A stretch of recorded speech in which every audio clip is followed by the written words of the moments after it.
y'all. So once again, you see that same opening slide. Remember, everything that we're working for in this is about you guys, not just knowing the differences between the different colonial regions, but also knowing the reasons for those differences, mainly environmental, climatic, whatever, as well as the consequences of that. Okay. So we're going to look right now at the southernmost of all the colonies. Mm-hmm. Yes, free as a breeze. But anyway, that's the late, great Glenn Campbell singing Southern Nights, a song for Mr. D's youth, as so often happens in these things. But we're also going to include the West Indies. And this is the latest view of AP because there is a direct connection between the West Indies, that is what you and I call the Caribbean, or, where every cruise out of Galveston goes, and the southernmost of the southern colonies. Okay. Now, when we look at those southernmost or the so-called lower South here, they're going to have very, very long growing seasons, just the opposite of New England, right? They're in the South. The sun shines there longer. They don't really have this thing called winter, right? They have non-summer like we do. And of course, just like the Virginia and Maryland, they're going to have staple crops, although, that is a few cash crops that they're going to depend on. But more than any group, more than Virginia, definitely more than North Carolina, they are going to depend on enslaved Africans. And in fact, as in Carolina or South Carolina, those enslaved Africans are going to actually become a majority of the population. And AP wants you to understand that despite the fact, and we'll get into the separate slavery lecture, like I said, one of the most depressing ones that we do all year, they are going to work to keep their cultural and their religious autonomy, their own independence. Even though they might be enslaved, they still had ways to fight, like to resist, and get by. Okay. Now, what are they made up of? They are made up of, first of all, South Carolina. You see it down here, number 12. Remember, the two Carolinas ultimately separated. And also Georgia, right down here. This is a much smaller Georgia than we have today. But that territory eventually is going to be taken, whatever, from the Spanish, and you'll get the Georgia that you and I know today. So there are the two colonies that constitute the southernmost of the colonies.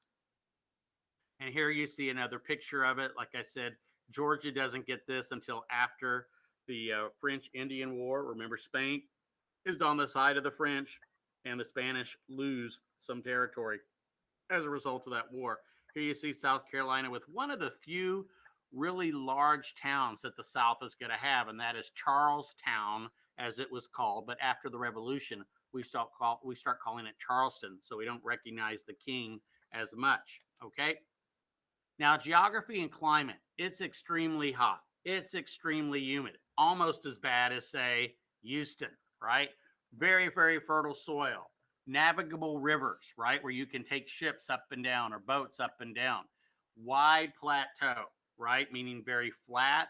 You have these tidelands that are very suitable for large farming. Remember, the opposite of New England. Now, there are quite a few swamps in South Carolina, and you would think that would be a bad thing for farming. But what these turned out to be really good for was using them and converting them into rice fields. And sadly, slaves would get this labor. And the worst place, y'all, I mean, slavery was bad, no doubt, right? But there were places where it was worse to be a slave, in which you didn't want to be. And even slaves would say, it's bad where I am, but I've heard it's worse in South Carolina, because it was working amongst these swamps. Malaria was rampant, alligators, all the diseases that you would associate with swamps and those kind of things. And consequently, man, people just did not live very long down here because of that humid conditions, because of all the diseases and stuff like that. And life was hard for all. With the weather, you can imagine what it's like in Houston without air conditioning, but especially for the slaves working there. So the Carolinas,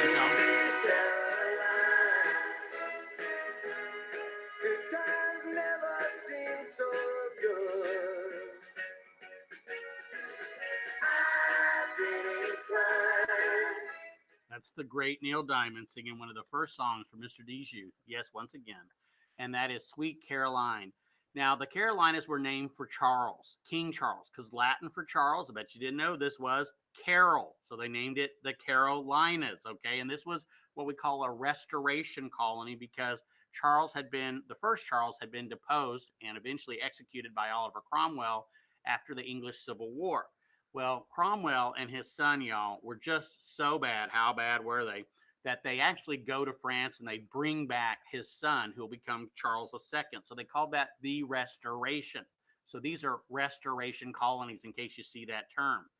Now, he had supporters, people who supported him during the Revolution or during the Civil War, and had supported his father. So what he is going to do is give aid to these supporters this territory that becomes the Carolinas. You don't need to know their names, but understand that Carolinas are divided among 8 people, not like Pennsylvania divided among 1, or Maryland and that kind of thing. There you see Charles II, looking good there with that hair. I like that.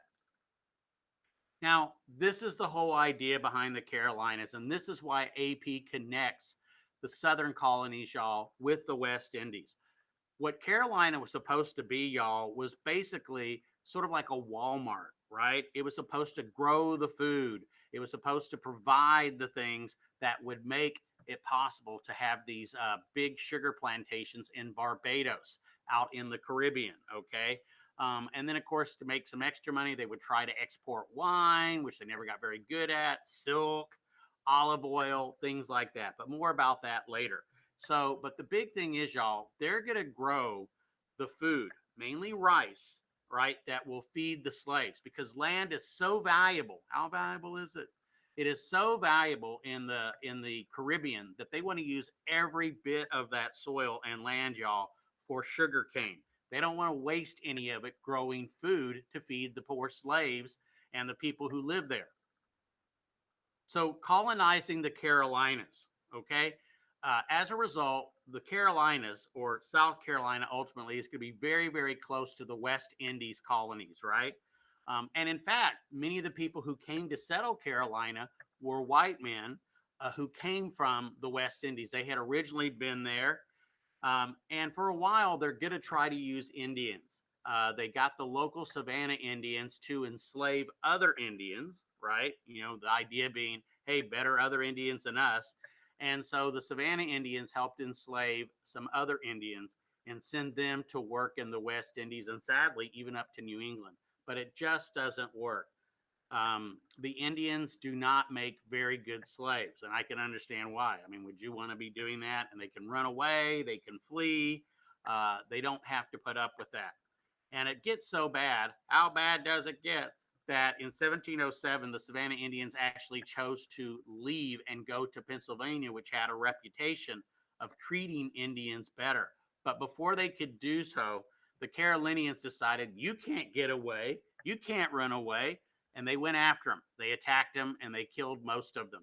And so the Savannah Indians, y'all, are going to be pretty much wiped out. You know, like, hey, thanks for helping us get slaves, but, you know, that didn't work out, and we don't really need you anymore either.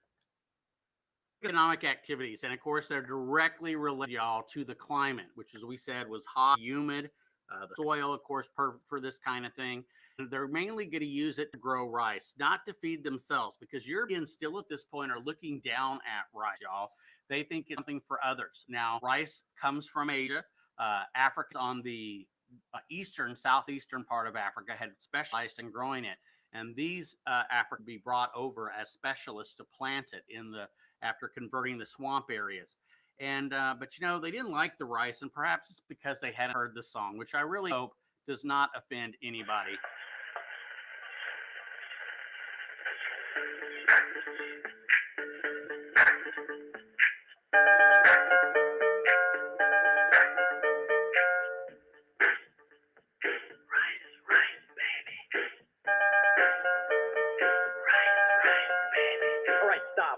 Grab a table and a menu. ISIS back in this oriental venue. Hungry for a little chop suey. I want Chinese, not Hong Kong suey. You know what you want? Yo, can't decide. Column A, column B, I like fries.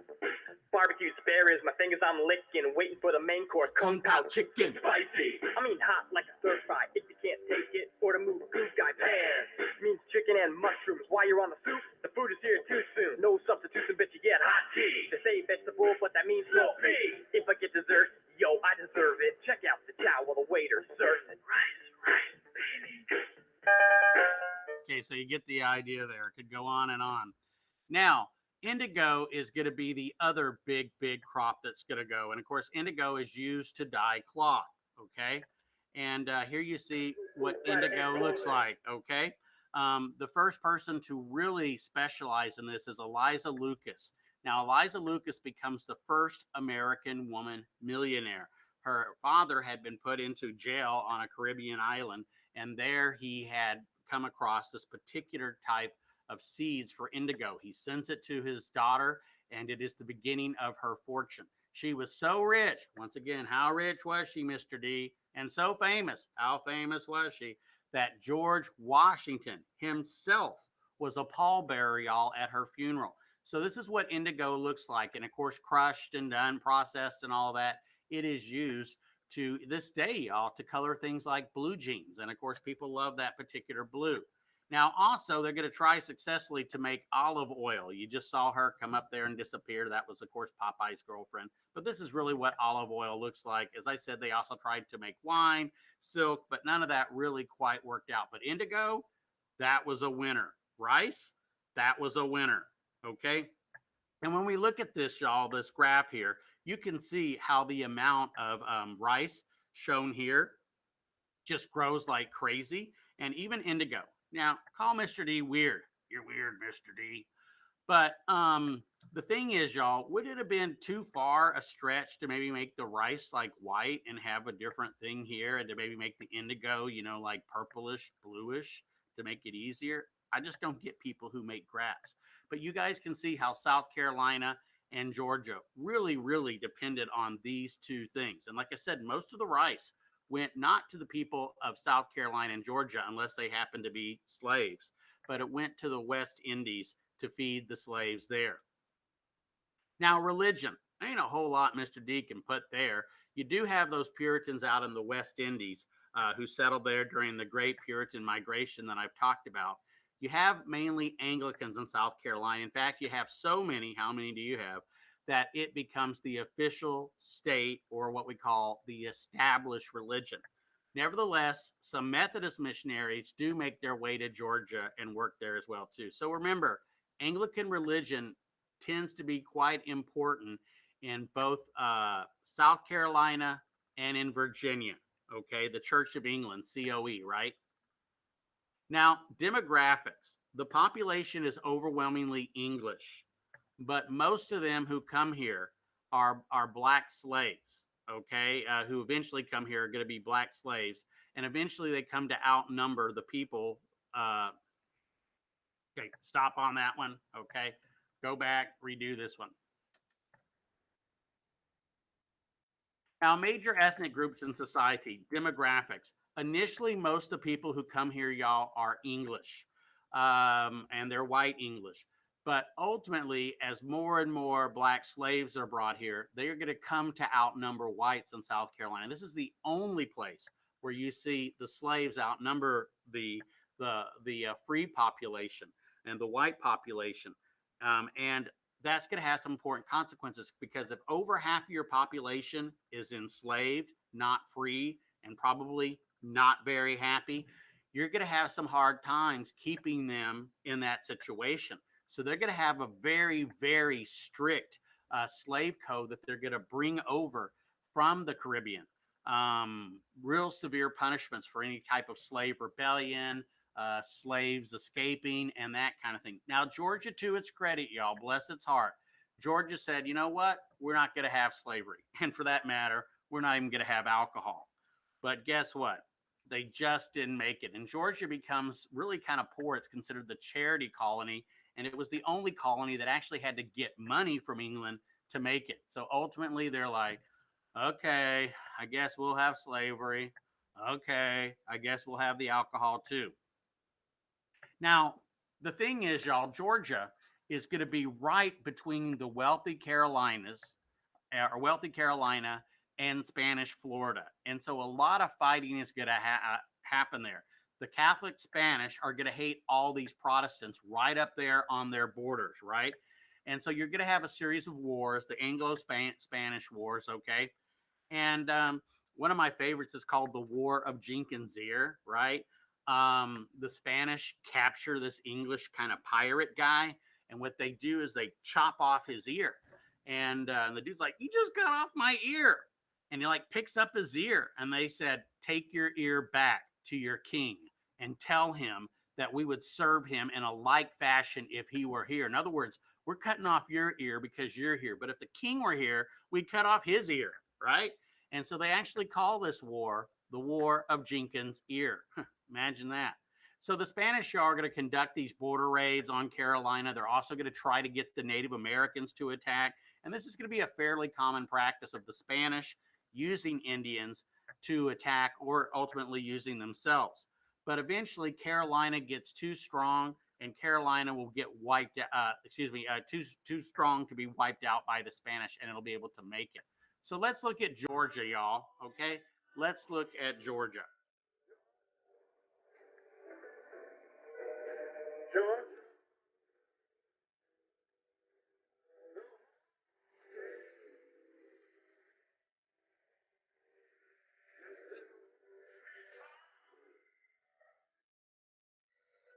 Keep Georgia.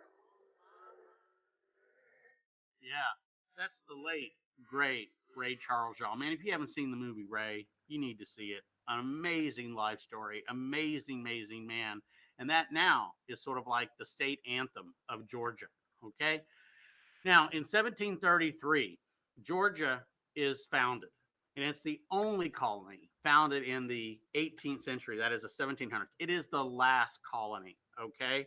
And it's called Georgia because the king by this point is named George, right? It's the last of the 13 colonies and named for King George of this new dynasty called the Hanovers. Now, why is Georgia formed? Georgia is formed by a guy by the name of James Oglethorpe. Now, Oglethorpe, y'all, had a friend who died in what was called a debtor's prison. Now, back in the day, when you got in debt, what they would do is throw you in jail until you paid the debt. Now, to which I have students say, "Mr. D, how are you supposed to pay for your debt? Like if you're in jail and can't make money, and I say, well, Forrest, this is how that works. If you get thrown in jail and friends and family truly love you, what are they going to do? They're going to come up with the dinero and they're going to get you out. So that was the reason for it.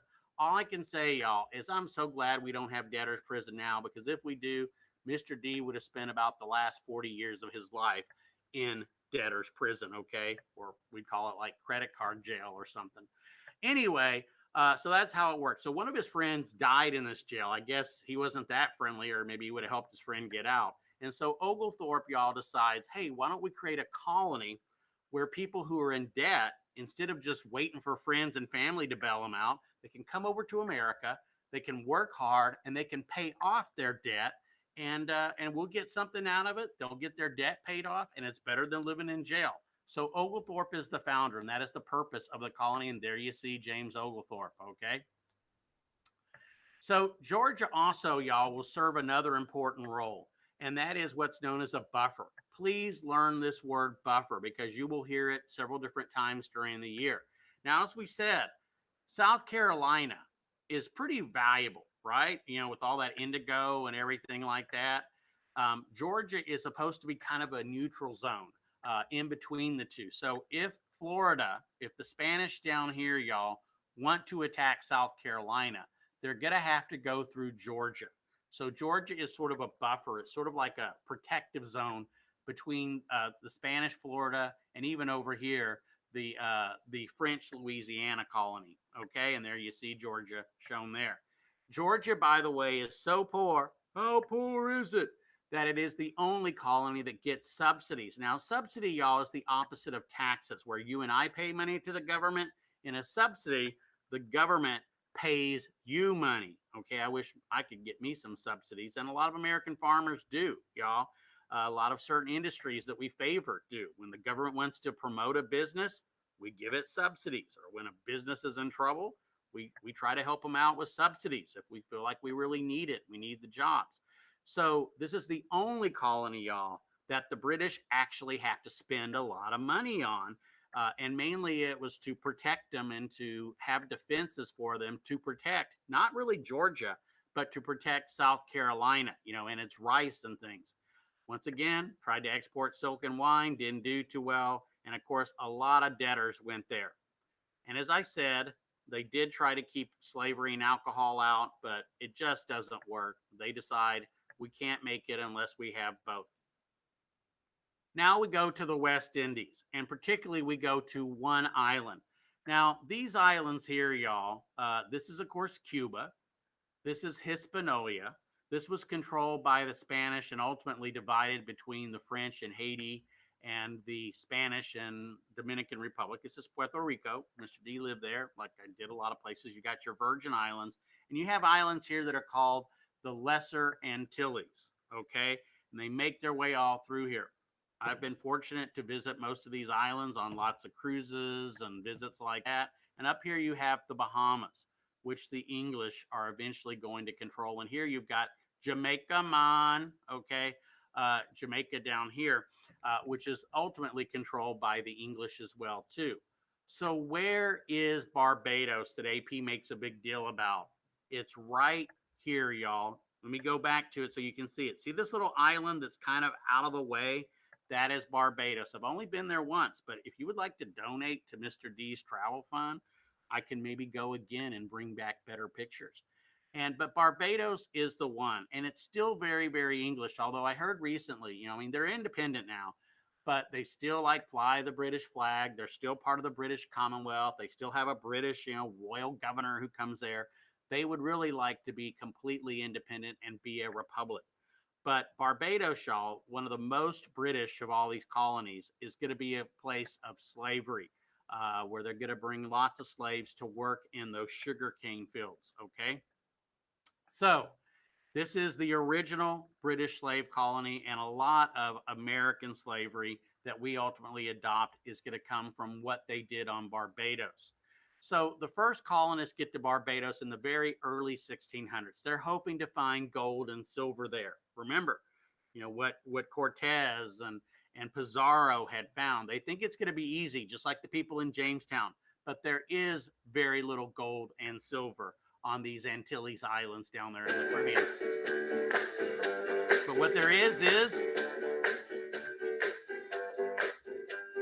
sugar. Honey, honey, you are my candy girl, and you got me wanting you. Honey, sugar, sugar. Now, of course, that's a fun, happy song that you'll probably be singing the rest of the day. Sadly, it wasn't very happy for the slaves who would be brought in to raise and grow and process and refine this sugar cane, what people came to call white gold. Okay. Now, this is going to require a lot of cheap workers. Indentured servants aren't going to cut it here, y'all. They're going to need slaves, and they're going to bring them over. And eventually, the slave code that they have on Barbados is going to be brought to the Carolinas, and a lot of it is going to be used in the rest of the American South. A very different type of slavery than that practiced on maybe other Caribbean islands or among Africans themselves. So what would end up happening is some of the plantation owners in Barbados brought their slave plantation model, maybe even some of their slaves, to the Carolinas, or particularly to South Carolina. So once again, that is why AP has decided to talk about something out in the Caribbean that you would think has nothing to do with American history, because ultimately it does have a big role in American history. So the West Indies, y'all, particularly Barbados, shown over here and circled for you once again, can be seen as sort of a way station. It's sort of like a stop on the way to what becomes mainland America, okay? And these people had been squeezed out by sugar barons. That's why some of them eventually do leave and come there. Some of this is repeated, y'all, and I apologize for that because I took a couple different of my PowerPoints and kind of combined them together. So you see some repetitive things there. But yes, they'd been squeezed out by some of the wealthier people in Barbados. So some of them leave and they come to the Carolinas, particularly Southern Carolina, and they bring their harsh slave code with them. So, what is it like in the Carolinas?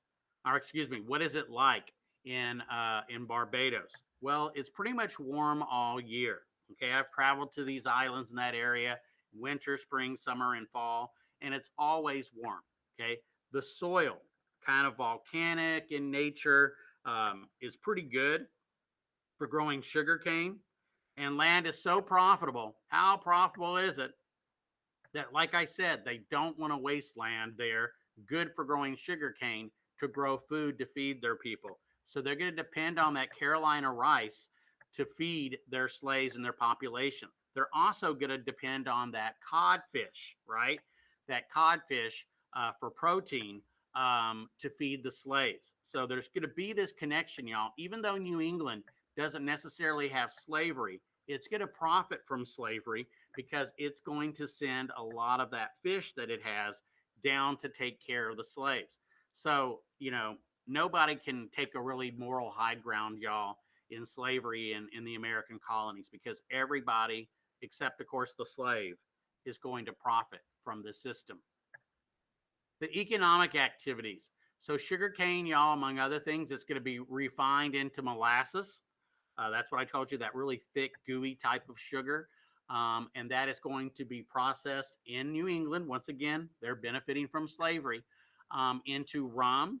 And of course, then that rum would be exchanged for slaves. So you see this pattern developing there. So molasses and slaves sent to New England would be exchanged for rum. And this is part of what's known as the triangular trade. It was such a profitable enterprise that slaves, and this is awful to talk about, y'all. This is one big difference between the slavery in America and the slavery in Barbados.